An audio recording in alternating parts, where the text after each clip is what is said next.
नमस्कार दोस्तों, भोजपुरी का दो बड़ी खबर दे देना चाहता हूं, उसी के बारे में बताने वाले हैं। तो अगर आप चैनल पर नए हैं तो वीडियो को दिल से लाइक करके चैनल को सब्सक्राइब करें।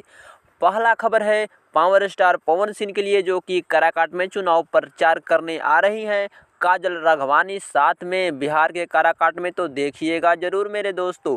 और दूसरा खबर यह है कि प्रदीप पांडे चिंटू जी का बहुत ही बवाल और धमाल मचाने वाला गाना आ रहा है, जो कि गाना को गाए हैं शिल्पी राज। गाना के नाम है लगावा तू तेल नवरत्न। जी हाँ मेरे दोस्तों, लगावा तू तेल नवरत्न, ये बवाल और धमाल गाना होने वाला है।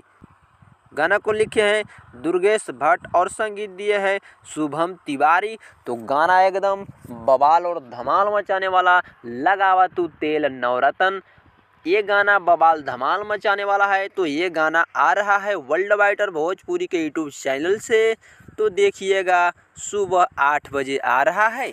बवाल धमाल गाना है। और वीडियो को लाइक, चैनल को सब्सक्राइब जरूर कीजिएगा मेरे दोस्तों।